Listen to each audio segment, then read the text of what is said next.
Hey guys, tonight we crawl through the damp corridors of medieval castles, shuffle in the shadows of stone alleyways, and try not to gag as we squeeze through a sewer drain for the fifth time this week.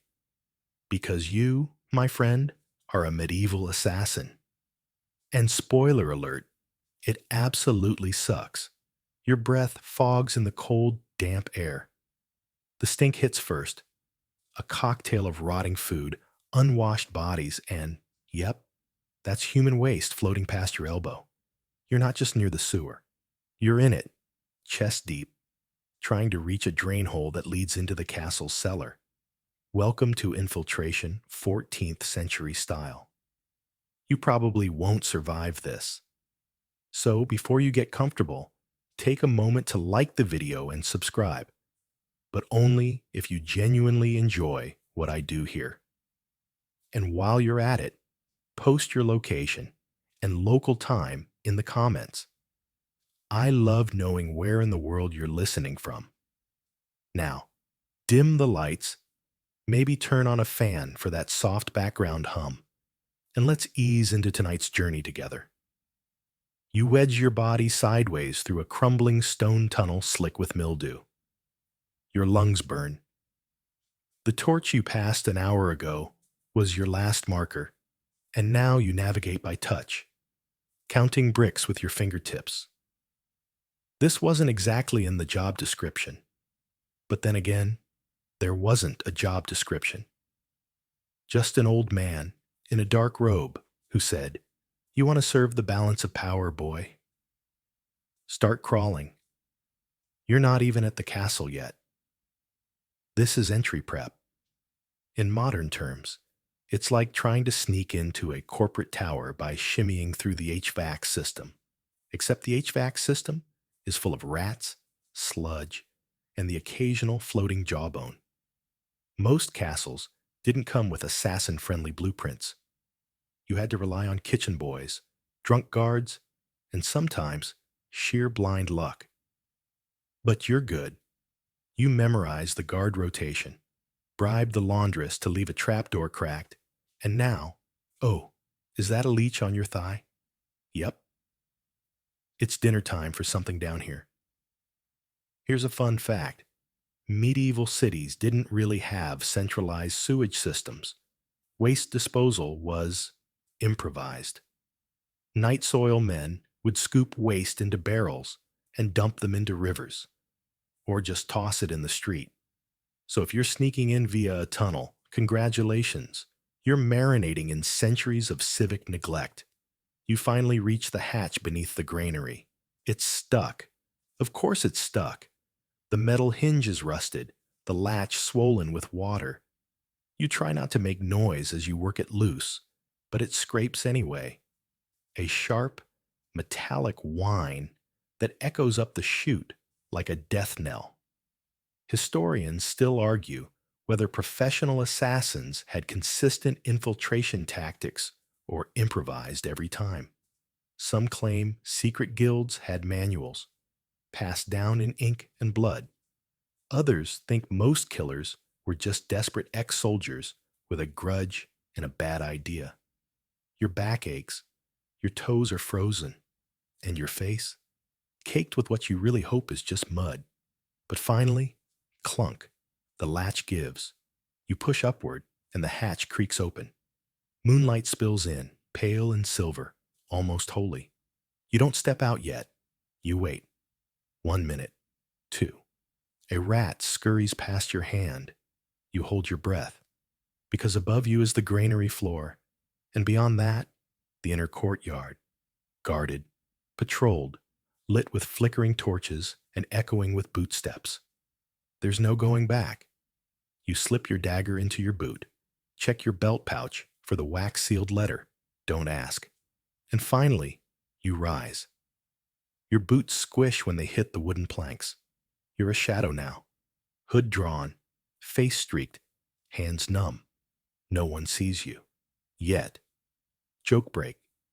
If you think your modern job sucks, just remember, it's unlikely you'll ever have to crawl through a disease-ridden tunnel in complete darkness, only to stab someone you've never met because your employer thinks it'll balance trade routes.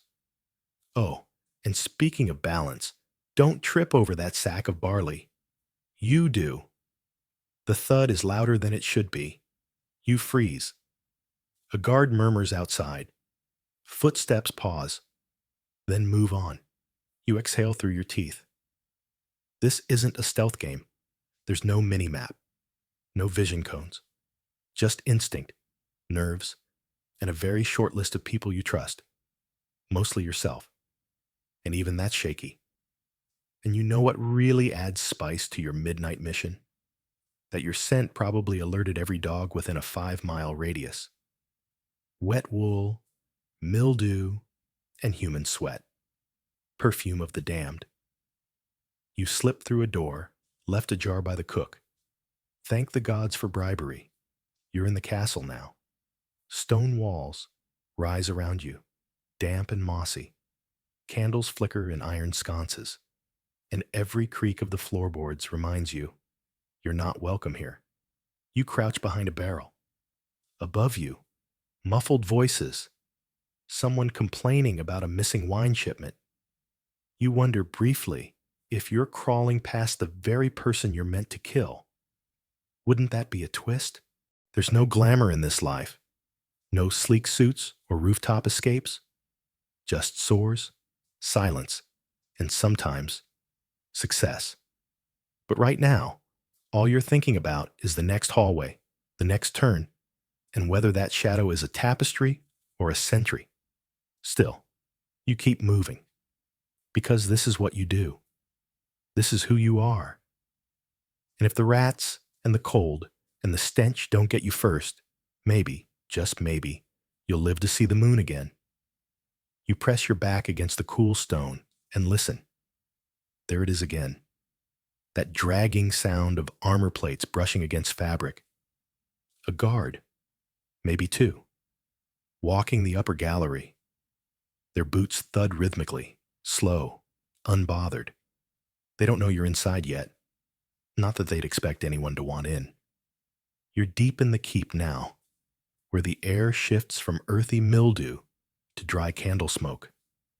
It's warmer here, but don't relax. You're in a castle designed for one thing, keeping people like you out. You creep along the corridor, using every trick you've learned. Steps along the wall's edge to muffle the creak of the floorboards, crouch low to avoid backlighting from torchlight, and always, always keep your hands ready.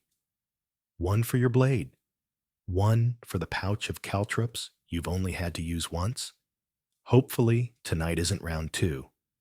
Historians still argue whether medieval assassins favored poison or blade. Some sources suggest that killing from a distance, say, slipping wolfsbane into wine, was considered more civilized. Others claim that direct action with a dagger was more reliable, more personal. You're not here for personal. You're here because someone up top gave a nod and a coin pouch. You're a tool, a shadow, and your target? He's in the upper chamber. At least he was an hour ago. You take the servant stairs, narrow, tight, winding. These weren't built for guests. They barely fit your shoulders. Your fingers trail the wall, reading the stone like braille. A spider web brushes your cheek. Another joke for the modern mind. If elevators existed in this century, they'd be made of splinters and powered by fear. Suddenly, a door creaks open above. You freeze mid-step. Someone's coming down. You flatten against the curve, hold your breath.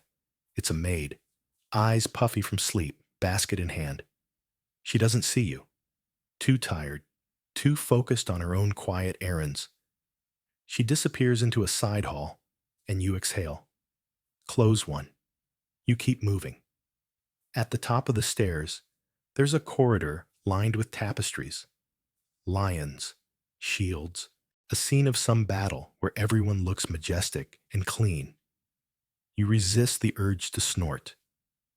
Nothing about war or killing is clean. You're proof of that. You step silently, eyes scanning for pressure plates or tripwires. They're rare, but not unheard of, especially in a noble's chamber. The elite of the realm weren't paranoid. They were prepared, especially if they knew people like you might one day come knocking. At the chamber door now, it's dark oak, iron-bound, and slightly ajar. Just a sliver.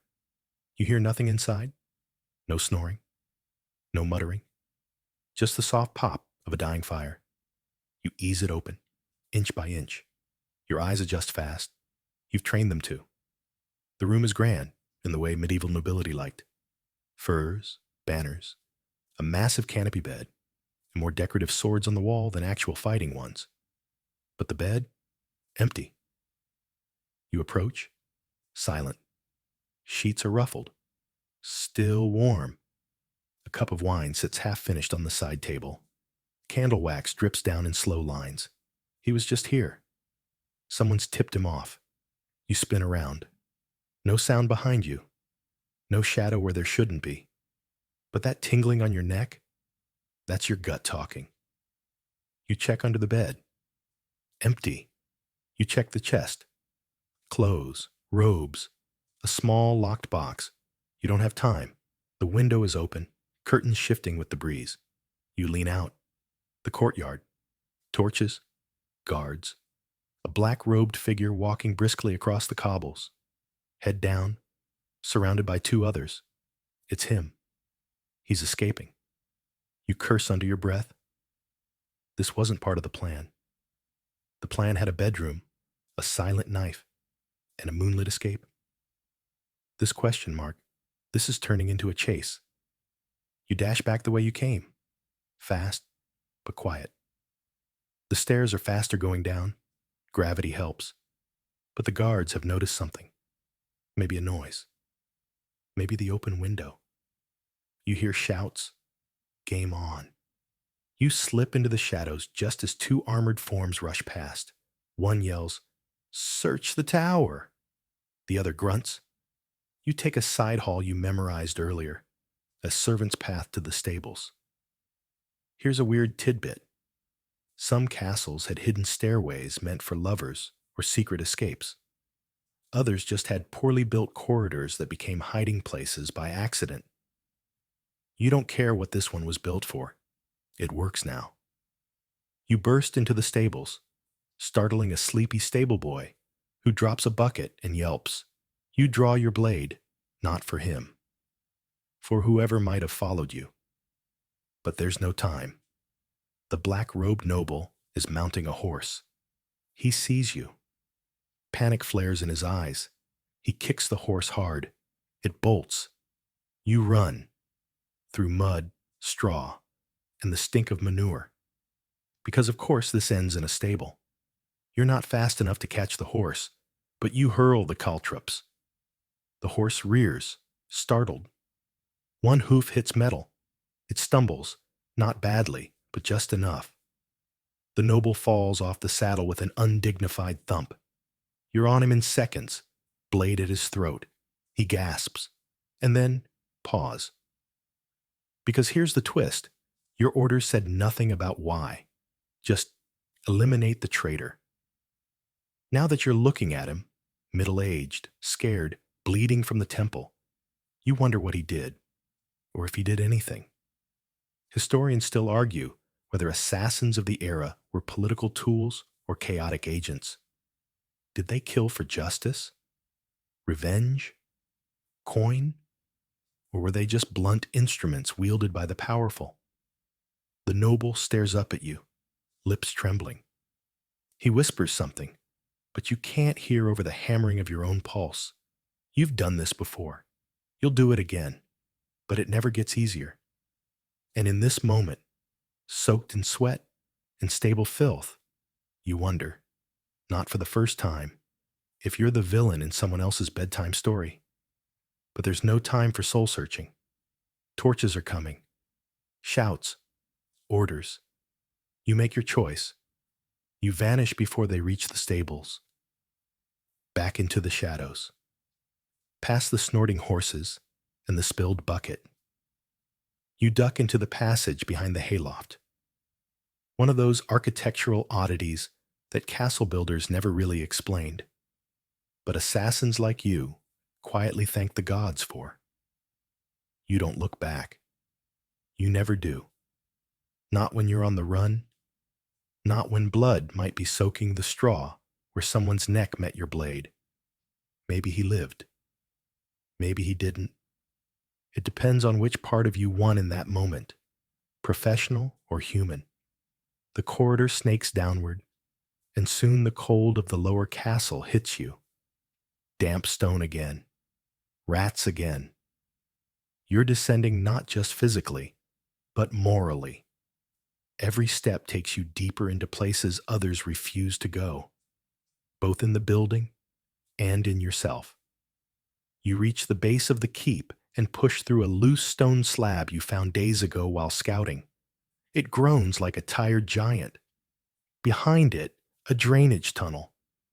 And behind that, a question no one ever asks an assassin. Where do you go after the job? Because it's not like the movies. You don't vanish into mist. You don't teleport back to a candlelit hideout where your handler hands. You whine and praise. You escape into filth, crawl through sewage, and pray the guards are too proud to chase you here.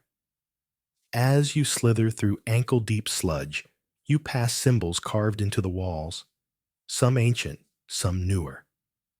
Secret marks from others like you, assassins, smugglers, maybe just desperate lovers hiding from angry fathers. The medieval underworld left graffiti long before punk rockers thought of it. You pause beside one sigil, a crude eye with 3 lashes. You drew that weeks ago, when you first scoped the castle.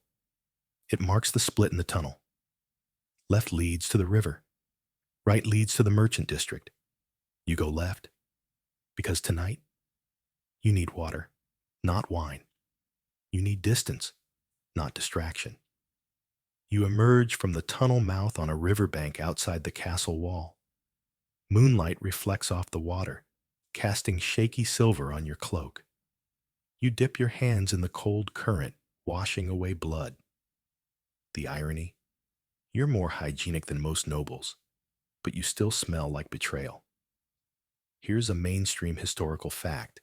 Medieval cities had layers: physical, social, and moral. Above ground, the clergy preached virtue. In the alleyways, deals were made. Beneath the streets, in tunnels like the one you just left, the real kingdom operated. You're part of that real kingdom. But the job isn't done just because the knife found its mark. Not in your world. You still have to report, still have to confirm. You take the hidden path along the river, past overgrown ruins that might have once been a watchtower. The grass is high, dew-soaked. Your boots squelch. A toad blinks up at you with judgment in its eyes. You nod back. It's probably the most honest creature you'll see all night. 10 minutes later, you reach the contact point, a broken statue of St. Bartholomew. No head, one arm, right foot wrapped in a strip of red cloth, your signal. He's here. You sit on the base of the statue and wait. You're never early or late. Time bends for your kind. But still, the waiting is always heavy, like guilt with form and weight. He appears from the trees, hooded, hunched, the handler. You've never seen his full face. Maybe no one has. Maybe he has no full face, just fragments held together by secrets and coin. You don't speak, just nod. He nods back. Then he asks, "Was it done?" You hesitate. 1 breath, 2. Then he fell. I didn't stay to watch him stop breathing. He stares, unreadable. Then he tosses a pouch at your feet. It lands with a jingle of silver. Not gold, never gold. Too loud, too traceable. He turns to leave. And here's your fringe tidbit. In some guilds, if you took too long to report back, you were assumed dead. Your next of kin, if you had one, might be executed to keep secrets buried. You always make your deadlines. You pick up the pouch. It's heavy, but it doesn't comfort you. The handler pauses just before vanishing into the fog. Another job. Soon. Get sleep. Sleep. Funny word. You don't really sleep anymore. You close your eyes. Sure, you rest. But real, peaceful, slobbery sleep? That left you after your third kill. You walk toward the lower town, past the fishermen's huts and the shuttered brothels. Past the dogs that bark at you but don't chase. Past the drunks who mutter prayers to saints that never answer. And you think? Because every time you walk away from a job, your brain runs loops. Did you kill a villain or a scapegoat? Did you stop a coup or ignite one? Did you serve justice or just another powerful man's fear? Historians still argue whether assassins shaped history or just cleaned it up. Did they topple kings or just remove inconvenient cousins? Was their legacy one of courage or cowardice wrapped in silk gloves? You find your bolt hole at the edge of town, a rented attic over a tannery, because nothing masks the smell of blood like the stench of treated leather. You remove your boots, drop the pouch, and sit by the single candle still burning. And then you notice something. The scroll. It's on your table. You didn't leave it there. You never leave things out. You approach slowly. It's sealed with wax, but the mark is unfamiliar. Not the handlers, not the guilds. Something older, something wrong. You break the seal. Inside, a name. Yours. Not your alias, not the one scribbled in taverns. Your real name, the one your mother whispered when you were still small enough to believe in bedtime stories and gentle endings. Your blood turns cold. Beneath your name, just 2 words. Next target. The candle flickers as if it too senses something has shifted. You hold the scroll, the wax still warm like it hadn't been here long. Someone entered your space, breached your sanctuary, touched your things. That shouldn't be possible. You close the window shutters even though it's hours before dawn. Instinct, not paranoia, or maybe both. You sit in the creaky wooden chair that has become your nightly throne and read the scroll again. Your real name. And those 2 words again. Next target. You'd laugh if your throat didn't feel like it was tightening. Someone flipped the game board. You're not holding the blade anymore. You're balanced on it. You read it a 3rd time. There's no mistake. It's your handwriting. No one else knows the shape of that R, the way you loop the tail of your G. The scroll is yours. You wrote this, but you have no memory of writing it. The breath you exhale is the kind you usually save for those moments just before a kill. You're shaking now, just slightly. That's new. Here's the mainstream fact you're about to live. The medieval world believed deeply in fate and prophecy. Dreams were warnings. Symbols meant something. And if you found a letter in your own hand that you didn't remember writing, well, that could only mean one thing. Dark forces. You roll the scroll shut. Tuck it inside the lining of your cloak. It's not safe to destroy, and it's certainly not safe to keep. Which means, naturally, you'll do both. You'll keep it, hidden, buried, but act like it's already destroyed. You pack lightly. 1 dagger, 1 vial of wolf's bane, deadly in soup, untraceable in beer, a vial of ash. Don't ask, just trust. You leave through the attic window, sliding down the roof tiles, like you were born to gravity. And in some ways, you were. You've always lived under the weight of things. You make your way through the silent city, past sleeping cats and the soft sobs of someone mourning behind a shuttered window. the kind of sound that makes you feel something and nothing all at once. At the edge of the city is a monastery, one of the old ones, built before the church was a building and when saints still bled. You have history there, not faith, not prayer, just history. The gate is closed, but you don't use gates. Never have. You slip through a loose plank in the stable wall, just like when you were a boy. You find Brother Elian still awake, polishing the brass candelabra in the main sanctuary. He looks older now, but not surprised to see you. He never is. "You're not bleeding," he says, squinting at you. "That's either good or terrible." You hand him the scroll. He reads it. Once. Doesn't even blink at your name. Just folds it and nods. "You're going to the forest."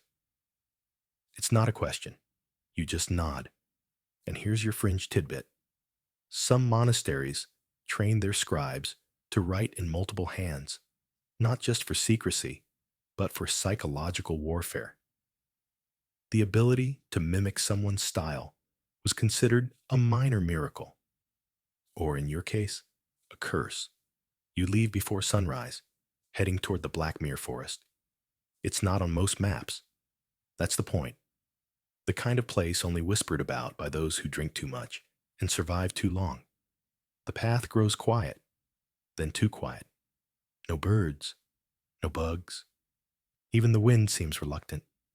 You pass a circle of stones, half buried, covered in runes so old they predate Latin. The forest has rules. You remember them like lullabies. Never eat what you didn't bring. Never speak a name aloud. Never look back if you hear someone whisper yours. You camp at the edge of a glade just before moonrise. You light no fire. You need your senses sharp. This isn't a place for warmth. It's a place for clarity. And maybe visions. You sleep lightly, not because you want to, but because the forest allows it. In your dreams, the scroll burns. Your name rises in smoke. You wake with your dagger already in your hand. The glade feels smaller now, like the trees are leaning in, curious. You press on. By midday, you reach the ruins. Black stone, overgrown, the remains of a keep no one admits ever existed, and at its heart, the circle of ink. A place assassins used once a century, if that. A place to question reality. You sit in the center. You take the scroll out, place it before you, and say your name aloud. Just once. And the world shifts. Colors dull. The winds stop. Even your heartbeat sounds muffled. Then, a voice. Not yours. Not quite. Why do you fear your own path? You don't answer. Because the voice isn't asking. It's accusing. You close your eyes. Try to remember. Try to reach the part of yourself that might have written that message. But there's a wall. Not just of memory, but of will. Someone stronger than you is playing with your thread. Historians still argue whether certain assassins served the guild or something older, a deeper order, one that existed before governments, before thrones. They called themselves the Inkbloods. Their motto, "History is only written by the hidden." You were never meant to learn that, but maybe you already knew. You rise, scroll in hand, and leave the circle. The forest doesn't resist. That's the most terrifying part. It lets you go. Because now it wants to see what you'll do.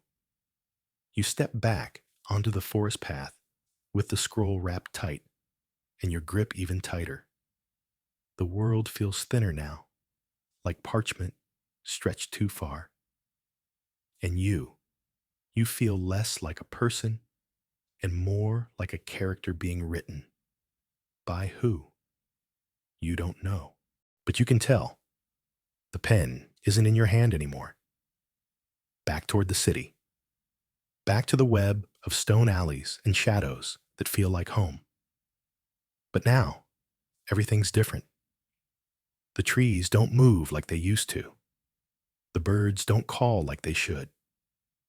And when you pass the circle of stones again, there's a new symbol etched into one of them. Your symbol. You didn't carve it, but you know it's yours. By the time you return to civilization, night has reclaimed the sky. Not a star in sight. Too much cloud, or maybe just too much interference. You head to the old bathhouse. It's abandoned. Mostly. Occasionally, a drunk noble thinks it's romantic to light candles and try his luck. But tonight it's empty. Exactly how you like it. Down into the catacombs beneath. Past murals faded by time and steam. Past the mosaic of Saint Guillaume beheading the dragon of doubt. You don't stop to admire the art, though your fingers twitch at the impulse. You reach the room. The one with the brass basin and the mirror that isn't glass. You set the scroll down, unroll it one more time, and stare not at the words, but at the space between them. There, a shimmer, a second message, written in milk and shadow. You are not the first version of yourself. You blink hard. You splash your face with water from the basin. It's cold enough to hurt, which is how you know you're awake. Or at least, awake enough. Mainstream history tells you memory was a fragile and mysterious concept in the Middle Ages. People believed sins could be forgotten through prayer, and that names could be erased from God's book by certain rituals. But this is no forgotten sin. This feels more like a glitch, a rewrite, a reset. Your mind reaches for logic, but logic won't touch this, not even with a dagger at its throat. You stare at the mirror, not because you're vain, gods know, but because the mirror is older than truth. It was forged by a monk who claimed he saw time in reflections. They locked him up after he wrote his own death, and then died exactly as described. Mirror stayed. Monk didn't. In it, you see yourself. Then for a blink, a flicker, you see not yourself. A different version, wearing your scar in the wrong place, holding a blade curved like a question mark. You reach for the glass, but it's just that. Cold and hard and real.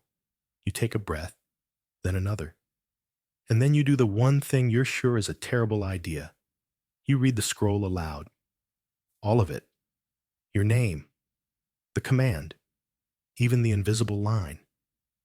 You don't know why. Maybe you just want to see what happens when you stop resisting. Nothing happens. At first. Then, a scratch at the far wall. Not a sound. A sensation. Like memory made tactile. You draw your blade. Slowly. Quietly. You press your ear to the wall. Breath. Not yours. And then a whisper. Find the ferryman. Now there's a name you haven't heard since you faked your second death and buried your old weapons. The ferryman doesn't sail water. He navigates memory. Your memory.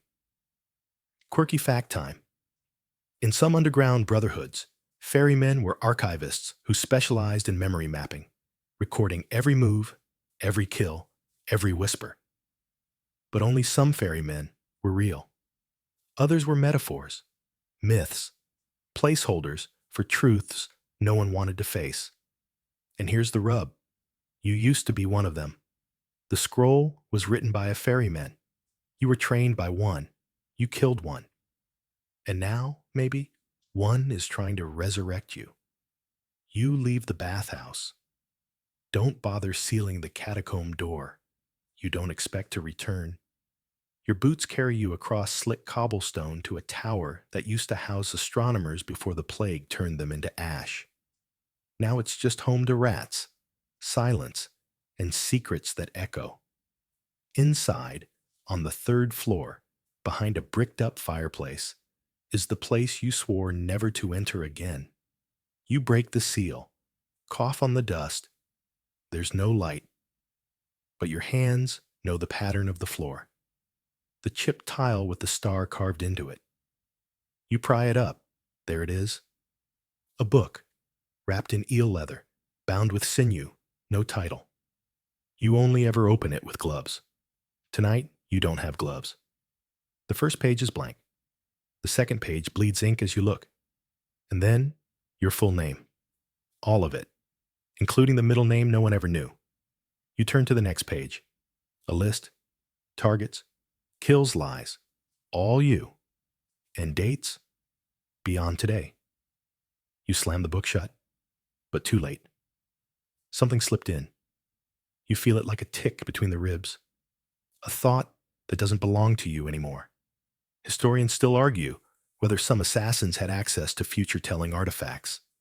The Chronicles of Bone were said to predict actions by etching them onto parchment overnight. Skeptics claim it was a parlor trick. Believers died trying to prove otherwise. You sit on the cold floor, head in your hands. If the book writes what you will do, is it prophecy or programming? And if you fight it, refuse, do you vanish? Is your fate something you're steering or something steering you? You clutch the book tighter, because whether it's a mirror, a scroll, or a book, the truth is out now. You're not a man. You're a draft, and someone, somewhere, is still editing you. The night leans heavy as you walk, book cradled to your chest like it might start whispering again. And honestly, it might. The ferryman's fingerprints are all over this, metaphorically and maybe literally. You recall the way he used to say your name like it had too many syllables, like even it wasn't quite finished. You're a draft, not a man, he told you once, laughing with just a little too much teeth. You'd thought he meant your training wasn't done. Now, you're not so sure. The city begins to shift as you move through it. No, not shift, but distort. It feels like walking through someone else's memory of your hometown. Everything familiar is just wrong enough. A shop where there should be a shrine. A red door that was once blue. A baker's scent that now smells like ash and clove. That's when you notice the markings. Small sigils drawn in soot, chalk, and dried berries.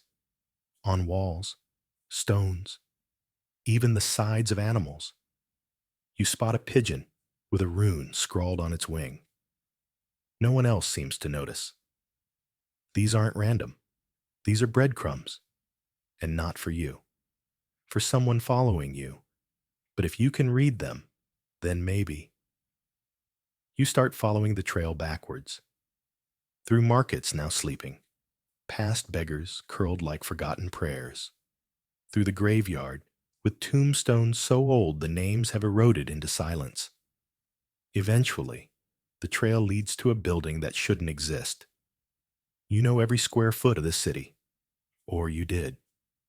This tower of black brick and green flame sconces? Definitely new. Or maybe returned. You stand before the door, hand trembling not with fear, but anticipation. The way a wound might tremble when it hears the blade again. Inside, it's warm. Not from fire, but from memory. A fireplace crackles with no wood. The furniture is positioned in a way you remember, but don't recall seeing. And at the center, a mask. Just the mask. Wood, carved, with teeth, smiling. You don't touch it. You bow to it. Because you remember now, the ferryman never showed his face. Only this grin. He used to say, a man with a face can be accused. A man with only a voice? That's just the wind talking. Then, a voice from behind the curtain. Still chasing yourself, little drafter? Your blood turns to cold ink. You know that voice. It's yours. But aged, rusted, used up. The curtain parts. And there he is, you. Older, weathered, scar over the other eye, wearing the mask like a crown. Sit, he says, gesturing to a chair that shouldn't be there and yet always is. You sit. Because what else do you do when your future self invites you in for tea? Mainstream historians often avoid discussions of temporal anomalies in medieval texts.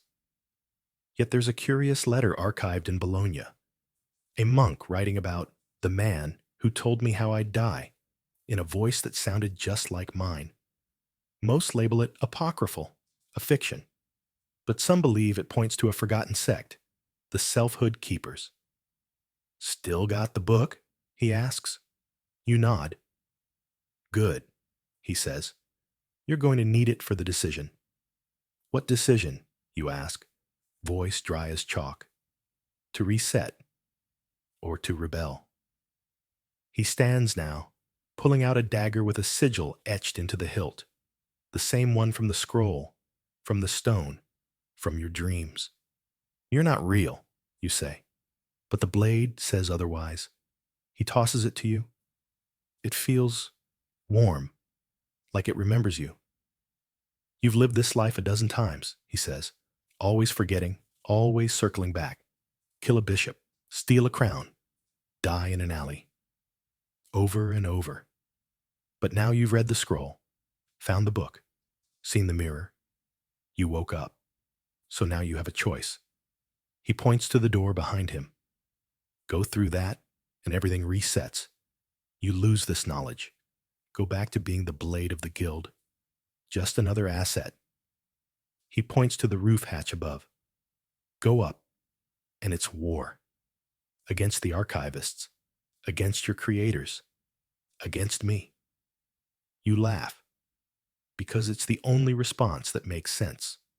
Who made us? You ask. He shrugs. Historians still argue whether the ferrymen were born or built. I don't care. I just know they keep writing. And I'm tired of playing the part. You stand. The blade in your hand grows heavier. You think you're ready? He asks. No, you say, but neither were you. You take the hatch. Up, up, up, into wind and stars that suddenly look unfamiliar. You stand on the rooftop of a city that shouldn't exist. It curves inward. Spires spiral like thorns. Streets glow with sigils. A sky not full of stars, but eyes. You look down. Your shadow splits in two. One moves with you. The other doesn't. And somewhere out there, you're hunting yourself. You stand still, the wind tugging at your cloak like a child with secrets. The city below doesn't just breathe, it listens. The streets are silent now, but it's the kind of silence that feels rehearsed, like everyone is hiding just off stage, waiting for your next move. You look down at your feet. Two shadows. Still. The second one, it's not mimicking you anymore. It's watching. You take a cautious step. One shadow follows. The other lingers, and then it smiles. Not with a mouth, but with shape. It ripples at the edges, a grin made of movement, a suggestion that says, you're not the original, and you're certainly not alone. You leap from the roof, because what else can you do? Your feet find an awning, then a balcony, then a rooftop garden whose herbs whisper curses in a forgotten tongue. You run, not out of fear, but instinct. The way an animal runs when it hears the cage click shut behind it. You've read the scroll. You've held the book. You've met your older self, and now you're being hunted. It's not paranoia if you can feel the other versions of yourself watching from alleyways. Past lives hiding behind market stalls. One of them in a cathedral, lighting incense with hands that once slit a king's throat. Another in the sewers, carving messages into the brick with your handwriting, your scars. The archivists, you've come to understand, didn't just train assassins, they bred iterations. You were a prototype. They got really good at cloning purpose. And worse, some of your other selves are loyal. You duck into a cellar, lit by greenish oil lamps that smell like regret and formaldehyde. There, at a round table, 6 other yous sit waiting. Some look older. One is missing an eye. Another is covered in religious tattoos, each line humming softly like scripture sung backward. The one in the center smiles. That's the worst one. Your smile never looks right on someone else. You're late, he says, tapping a finger against a wine goblet filled with what is definitely not wine. But we voted. You get the job. What job? You ask, though you already know. To kill the original. The room stills. Even the candle flames pause. You laugh too loudly. There's no original, you say. We're all copies. But no one laughs with you. Historians still argue whether the original assassin was real, mutters the one with the tattoos, or just a myth designed to keep us in line, or a code phrase, offers the one with the missing eye, for whoever started the cycle. You stare into the not wine. It doesn't reflect you. It reflects the mask, that same carved smile, the same wooden grin that haunts every chapter of your life. You mean the ferryman? Heads nod, slow and uncertain. We think he's still out there, one says. We think he's the only real one left. And we think, says the smiling one, that it's time to make this story stop repeating. The room vibrates. Not from footsteps, not from sound, from consensus. And that's worse. They hand you a key. Black metal, shaped like a dagger hilt, warm as guilt. You'll find him where it all started, the tattooed one whispers. You don't need to ask where. You already know. The Abbey. The one buried beneath the city. The one that burned, and yet, somehow, was never truly destroyed. You step outside. The wind is thicker now, less like air, more like breath. Like the city itself is exhaling, pushing you toward your destination. On the way, you pass things you can't explain. A man with no shadow, a mirror that doesn't reflect the present, a fountain bubbling not with water, but with ink. Black, slow, forming words as it spills. He waits below. With your beginning, you keep moving. The Abbey gate is rusted shut. The key burns in your hand as it turns. Inside, nothing but silence. No birds, no echoes. Even your breath seems muffled. You descend the spiral staircase. Each step is etched with a different word. You try not to read them, but you do. One reads, regret. Another, design. Another, again. And then, again, and again. The word repeats for 17 more steps. You stop counting. At the bottom, a door. And behind it, the candlelit corridor of memory. You see pieces of yourself. Your first mission, the girl you spared, the bishop you betrayed, the time you tried to run, the time you failed. They flicker like film strips, half faded, tired, and then you see him, sitting on a stone bench, the mask in his lap, the ferryman, older than stories, not smiling. You came, he says, not surprised. You don't respond. What are you? You finally whisper. Your teacher. Your warden. Your echo. He tosses you the mask. It lands at your feet, empty. You can put it on, he says, or you can end it. You pick it up. It feels like yourself, but heavier. Somewhere, distantly, bells ring. You look him in the eyes. They are yours, not metaphorically, exactly yours. You're the original? You ask. He shrugs. No one's original anymore. Then he opens his arms. An invitation or a challenge. You raise the blade and choose. The blade hums in your hand, not from motion, but recognition. Like it remembers all the versions of this moment that came before, all the other times you stood here, or might have, or almost did. You tighten your grip. The ferryman watches you with the kind of patience that doesn't belong to any one lifetime. Like a teacher who's seen generations come and go, always asking the same question. Will this one be different? You lunge. He doesn't move.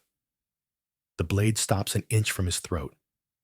Not by his doing, but yours. Because in that moment, your hand refuses to complete the arc. Not out of mercy, not out of fear, but out of confusion. You look down. The mask, still in your other hand, is whispering. Not in sound, but in memory. It hums with everything you've done. Every mission, every betrayal, every time you chose silence over truth. You stagger back. I don't want this, you say. I know, the ferryman replies softly. None of you ever do. You drop the blade. It clatters, too loudly, echoing down tunnels that don't belong on any map. And then you ask what every assassin is told never to ask. What was the first mission? His eyes flash, not with anger, but with something close to grief. That, he says, depends who's remembering. He rises slowly, joints creaking like old stairs. With each step toward you, he grows less distinct. His shape blurs at the edges. His face flickers between features. Yours, then someone else's, then a dozen others you almost recognize. Historians still argue whether the ferryman was one man or a title passed down, he murmurs. Some say he was a myth used to enforce obedience. Others believe he was the myth, until he started believing it himself. Which one are you, you ask? His smile is thin, a little of both, but mostly tired. You take a breath, the kind that shakes at the bottom of your lungs. What happens if I walk away? You'll forget, he says. Eventually, maybe not all at once, but the mask will rot. The blade will dull. And you'll remember what it feels like to live for yourself. And if I stay? He steps aside, revealing a corridor that wasn't there before. Long, lined with candles, each flame casting shadows of things that haven't happened yet. Then you become me, he says, until someone better comes along. You stare down the corridor. It smells like wax, smoke, and blood you've never shed, but might someday. You turn away and walk up the stairs. The words beneath your feet are different this time. One says, choice. Another, first. Another, only. And when you reach the top, you find the city changed. Not drastically, just slightly softer. Like someone turned the volume down. A baker hums a song that wasn't popular last time you were here. A child draws in chalk. Shapes that look suspiciously like the symbol on the ferryman's blade. You wonder how long you've been gone. Days? Weeks? Centuries? The sun hits your face. For the first time in what feels like lifetimes, you close your eyes and let it linger. And then you feel it. A weight in your pocket. You reach in. The mask. You thought you dropped it, or burned it, or left it behind. But here it is, cold, waiting. You don't scream. You don't run. You just sit on the fountain's edge and stare at it. A pigeon lands beside you, pecks at a crumb, and leaves. That's what freedom feels like, you think. Just a little silence, just a little space.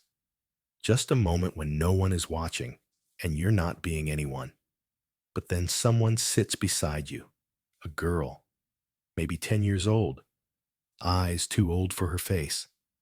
Are you the storyteller? She asks. You blink. No. She shrugs. My grandfather said someone would come, said they'd know the ending. You look at her chalk drawings on the cobblestone. They formed a map, one you recognize, not to a city, not to a place, to a person, you. You glance at the mask again. It's gone. So is the girl. Just like that. But the map remains, and your hand is already moving, tracing the lines. Not to follow them, but to finish them. Because maybe this time, the story can end. Or maybe it never needed to. Maybe it just needed to be told right. You rise, no blade, no mask, just memory. And one last question, echoing in your mind. What if the assassin never existed? Only the story. And the story just needed a witness. You don't head toward the alley this time, or the rooftops, or the cathedral where the bells used to time your kills like a metronome. No, your feet find a different rhythm now, a slower one that belongs to the ground, not the sky. You pass the old blacksmith shop. The window is fogged with heat and soot, and inside, a boy, not the grizzled smith you remember, shapes metal into something that's not quite a weapon, not quite a tool. You tap once on the glass, just to let him know someone's watching. He doesn't look up. The market smells of rosemary and vinegar. Chickens argue in a cage, and a butcher hacks at something red with more passion than precision.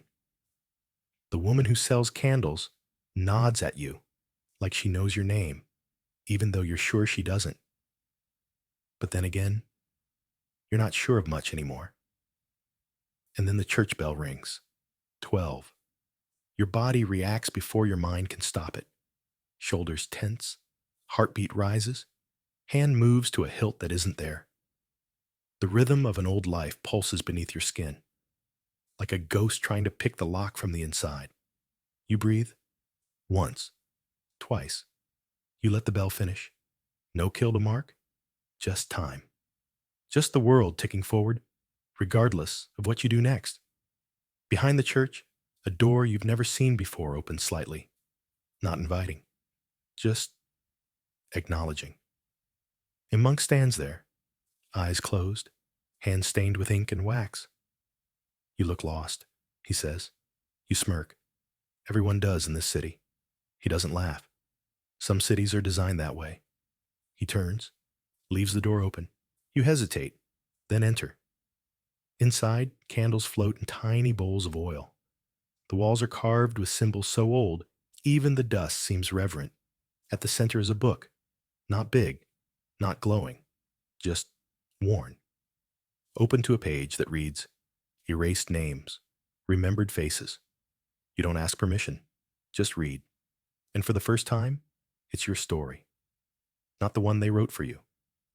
Not the version where you were just a blade, a pawn, a tool. This version has pauses, moments of confusion, times you said no, times you wanted to. The monk speaks without turning around.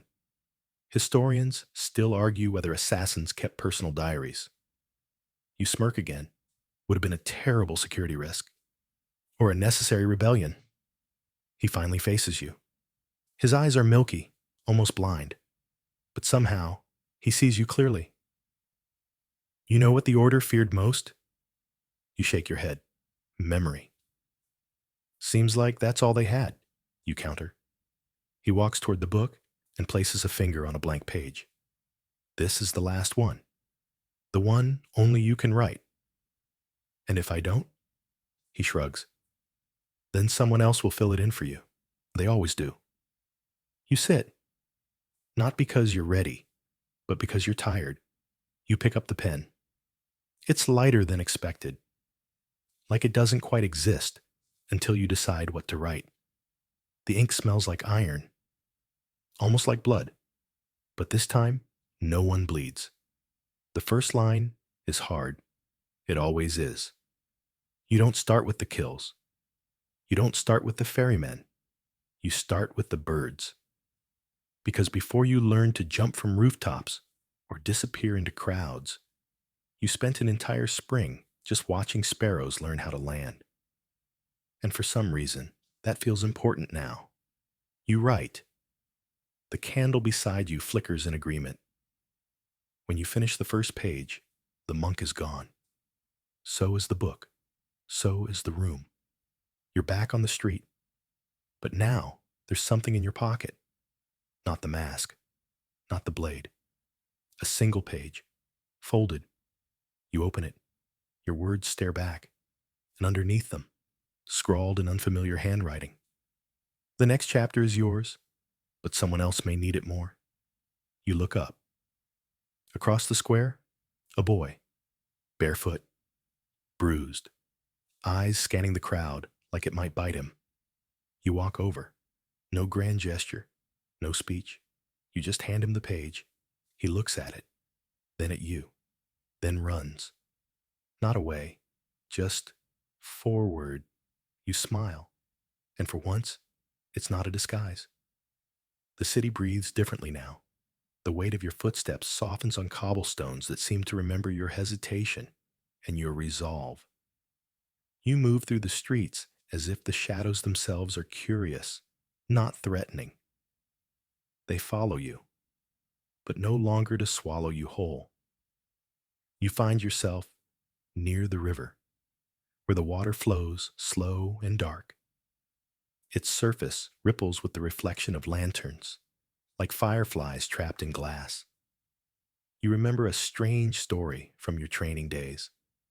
Medieval assassins sometimes use fish scales rubbed with poison as tiny weapons. Ridiculous, but deadly in the right hands. You lean over the edge, staring into the current. Historians still argue whether those tiny scales could kill, or if it was just a myth concocted to instill fear. Like many things in this life, the truth slips through fingers like water.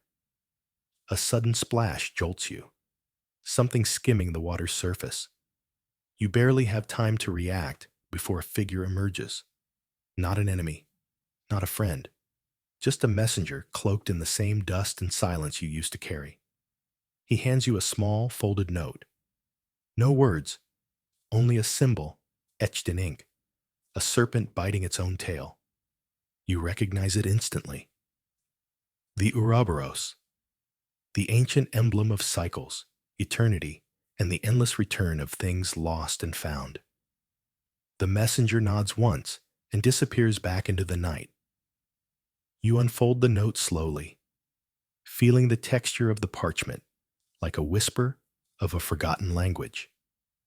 It reads simply, "Every end is a beginning you forgot you needed." You chuckle softly, because if there's one thing you've learned, it's that beginnings are rarely neat. You tuck the note into your coat and continue walking. The city feels less like a trap now, and more like a puzzle waiting to be solved. You pass a tavern where a minstrel sings of lost loves and broken swords, a tune strangely familiar. You pause. Remember that old tale about medieval assassins using disguised musical instruments to conceal poisons or tiny blades. A lute string snapping could mean more than a missed note. You listen to the song, letting the melody settle over you like a balm. The minstrel's eyes meet yours. There's a flicker of recognition. He winks. You smile back. Because maybe, just maybe, some stories are meant to be passed along, one secret note at a time. As you leave the tavern behind, you wonder how much of your old life still clings to you like smoke, and how much of it you're ready to let go. The night air cools around you, carrying a scent of rain and distant pine. You breathe deeply, feeling the pulse of the city beneath your feet and the steady beat of your own heart, no longer in sync with a deadly rhythm, but something slower, softer, and undeniably yours. You keep walking, and somewhere a clock tower chimes. Historians still argue whether assassins ever truly escape their pasts, or if they just learn to live with the silence. You think maybe the answer is both. Your footsteps echo faintly against the walls of the narrow alleyways, weaving between stalls, abandoned for the night, and the scent of damp earth. You feel the familiar tug of old habits, the way your eyes scan every shadow, every flicker of movement, like a hawk circling above a field of prey. But tonight, you fight it. You pass an ancient apothecary, its shelves lined with jars of herbs, roots, and strange powders. One catches your eye, a container filled with powdered crocodile dung, once used as sunscreen by medieval assassins to protect their skin from the sun's harsh glare. A quirky fact? Sure, but a reminder that their world was often as bizarre as it was brutal.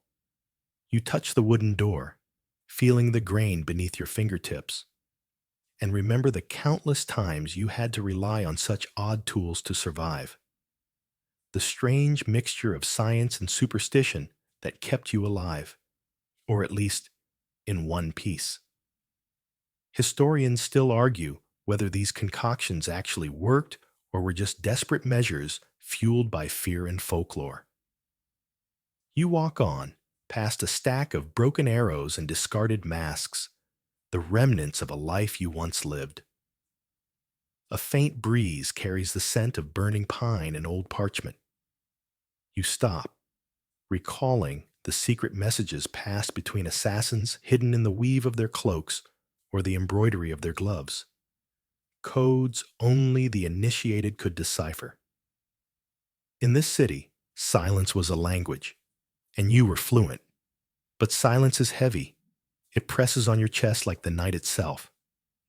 You pause in a shadowed alcove, the quiet broken only by distant footsteps and the occasional drip of water from a leaking roof. Suddenly, a soft sound, a laugh almost, a child's voice echoing faintly. You follow it and find a small boy sitting on the steps of a crumbling building, clutching a ragged doll. His eyes are wide, filled with the kind of innocence that feels alien to you now. You kneel beside him, and for a moment, the assassin's mask slips away. "You're not afraid?" he says, voice barely above a whisper. You smile, a genuine one. "No," you say, "not anymore." The boy grins and hands you the doll. "Take care of her," he says. "She's magic." You laugh softly, pocketing the doll. Magic or not, it's the kind of thing you'd never have allowed yourself to believe before. But maybe that's changed too. You rise, and as you step back into the shadows, you wonder, did the assassin ever truly vanish? Or did he just learn to hide in the light? Historians still debate whether assassins were monsters or victims, heroes or villains. Maybe, in the end, they were all of these things and none at all. You keep moving forward. Because survival isn't about forgetting who you were. It's about learning who you want to become. The city is quieter now, a hushed symphony of distant footsteps and whispering winds through empty streets. You feel the weight of the night pressing down, but also a strange lightness in your chest, like a secret has been lifted just enough to breathe. You cross an iron bridge arching over a sluggish canal, the water reflecting the flickering lamps and fractured shards. The surface glistens with an oily sheen, a medieval assassin's trademark sign, or so the stories say. Some claimed they used oil to slip away from pursuers or to coat their weapons for a silent strike. The practical truth? Historians still argue whether these tactics were widespread or exaggerated tales designed to instill fear. As you lean on the cold railing, you notice a small, almost invisible carving, a dagger entwined with a rose, the emblem of a forgotten guild. Garments or hairlines. Whether common tools or mere legend remains a lively debate among historians. You reach out, feeling the cold steel, remembering the weight of choice, when to strike and when to walk away. Decisions that often meant life or death, not just for your targets, but for yourself. You move deeper into the crowd, past performers juggling fire and musicians playing lutes. Life buzzes around you in chaotic harmony, a reminder that the world didn't stop spinning for your secret wars. In fact, it barely noticed. You think about how medieval assassins were often seen as monsters by the public, but to the nobility, they were necessary evils, a secret weapon in political games. This duality created a tension, one that historians still argue over. Were they villains or unsung protectors?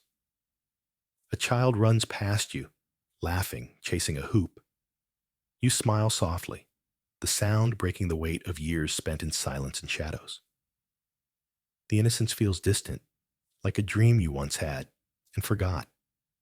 You find a quiet bench and sit, watching the ebb and flow of everyday life. It's peaceful, almost surreal, to see a world so alive and unburdened by the dangers you navigated every day. Yet beneath this calm, you know the shadows linger, hidden in corners, waiting. You close your eyes, imagining the quiet breath before a strike, the pulse of adrenaline, the razor's edge of focus. And yet, here you are, free from that. The market noise fades into a soft hum, and you feel, for the first time in a long while, a strange sensation: hope. Because surviving wasn't just about killing or hiding, it was about finding a reason to live. And maybe this bustling, imperfect world is that reason. The sun climbs higher, spilling golden light across the rooftops and warming your face as you wander toward the city's edge. The walls here are rough, weathered by time and countless storms, silent witnesses to the countless secrets hidden within their shadowed crevices. You run your hand along the stones, feeling their cold solidity, a stark contrast to the fleeting nature of your own existence. You remember the whispered tales of assassins who carved secret symbols into walls or trees, marks only fellow guild members could decipher.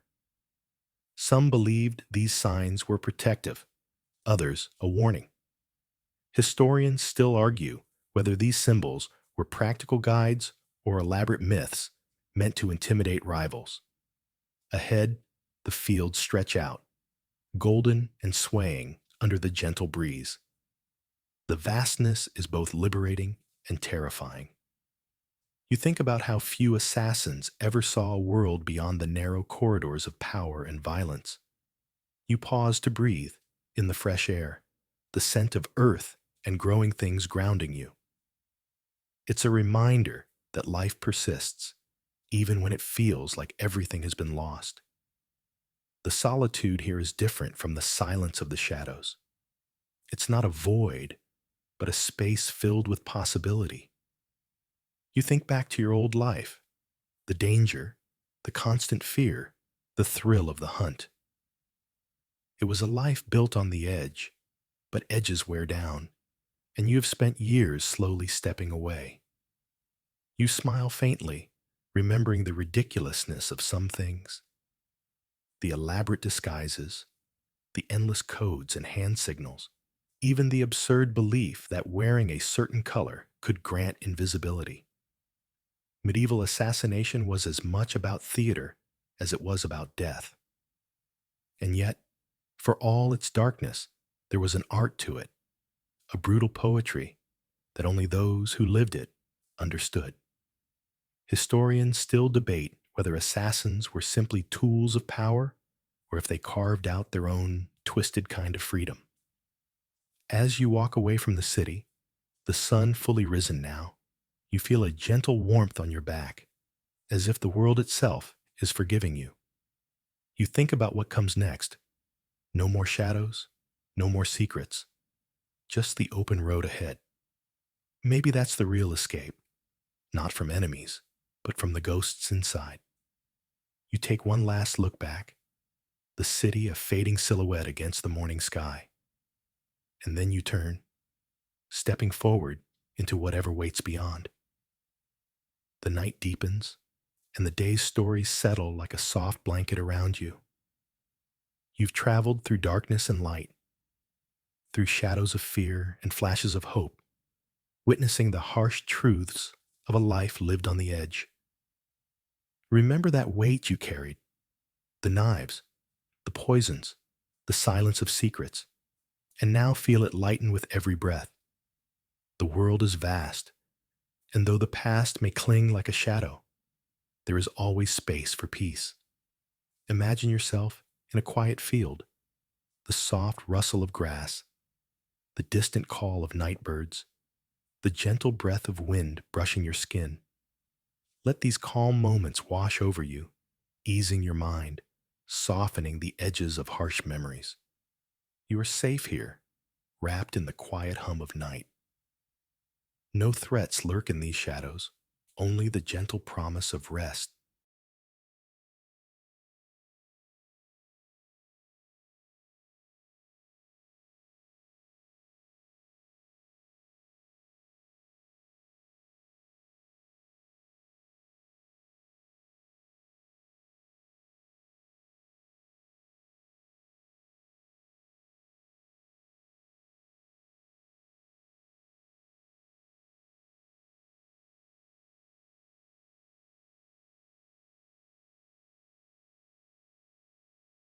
You run your fingers over it, feeling the rough stone beneath, and a flicker of old memories surfaces.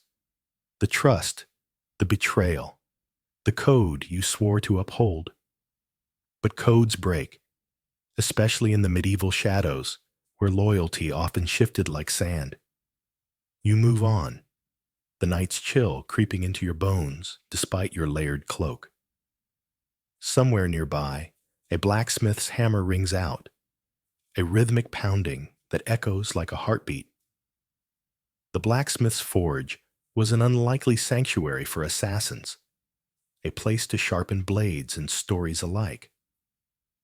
You pause to watch the glow of the firelight dancing on molten metal, remembering how your own weapons were forged in secrecy, each one a silent promise of death. Yet the forge was more than a workshop. It was a forge of identity, shaping the person behind the blade. Then, you recall the fringe tale of assassins using poisoned rings to incapacitate their targets, slowly, painfully, yet invisibly. Historians still debate whether these rings were common tools or the stuff of legend spun by fearful nobles. A soft chuckle escapes you.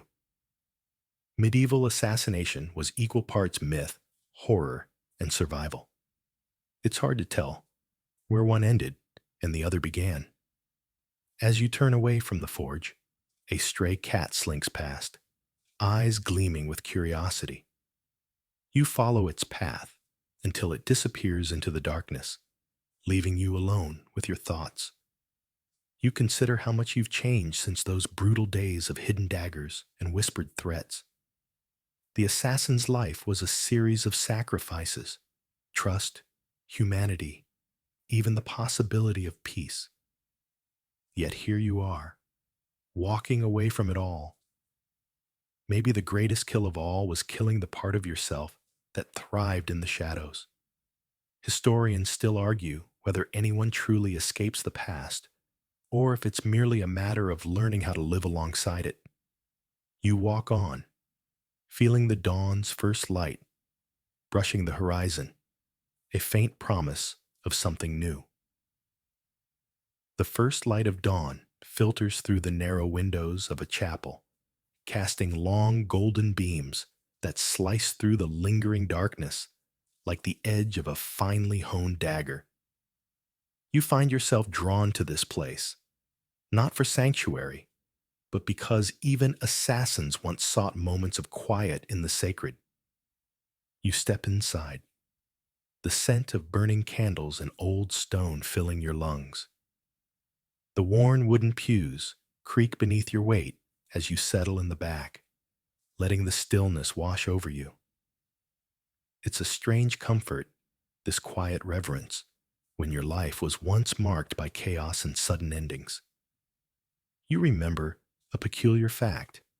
Medieval assassins sometimes carried tiny, hollowed-out relics filled with poison, hidden in their rosaries or crosses, a blend of faith and fatality. Whether this was widespread or a whispered myth remains part of the ongoing debate historians have about these shadowy figures. Your fingers trace the carved stone altar as your mind drifts back to secret meetings beneath church crypts, where plots were hatched under flickering torchlight, places where trust was scarce, and betrayal was a currency more valuable than gold. Yet paradoxically, the church often shielded assassins, turning a blind eye in exchange for silence or service.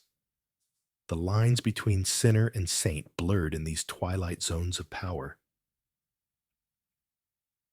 You close your eyes, hearing the faint echoes of chants long forgotten, imagining the countless lives lost in the name of both faith and fear. The assassin's life was entwined with this paradox, a dance of shadows under the guise of light. Historians still argue whether these sacred connections were genuine alliances or mere survival strategies. A sudden draft stirs the candles, their flames flickering as if whispering secrets only the walls remember. You breathe slowly, the tension in your shoulders easing just a fraction. Outside, the city awakens, its pulse quickening with the rising sun. You rise, feeling the chapel's silence settle into your bones like a forgotten hymn. Stepping back into the streets, you carry a renewed sense of purpose, not to kill, but to understand the fragile balance between darkness and light. And maybe, just maybe, to find peace in the in-between. You walk on, the dawn wrapping around you like a promise. Because even in the darkest lives, there's always a flicker waiting to be found. The morning sun casts long shadows across the cobblestone streets, warm light mixing with the cool remnants of night. You wander through a bustling market square, now alive with vendors hawking spices, cloth, and trinkets. The scent of fresh bread and roasting meat fills the air, a stark contrast to the cold, quiet nights you once endured. You pause at a stall, selling strange, twisted knives, small, easily concealed weapons favored by your old profession. The blade shapes vary wildly, each designed for a specific purpose. You recall the peculiar use of poison needles, tiny weapons that assassins supposedly slipped into victims. So, breathe deeply, feel the night's embrace, and know that whatever you've carried today can be laid down for now. Let your thoughts drift softly, like clouds crossing a slow-moving sky. And when sleep finds you, may it bring dreams not of daggers or danger, but of freedom, light, and new beginnings. Now, dim the lights. Maybe turn on a fan for that soft background hum, and let's ease into tonight's journey together.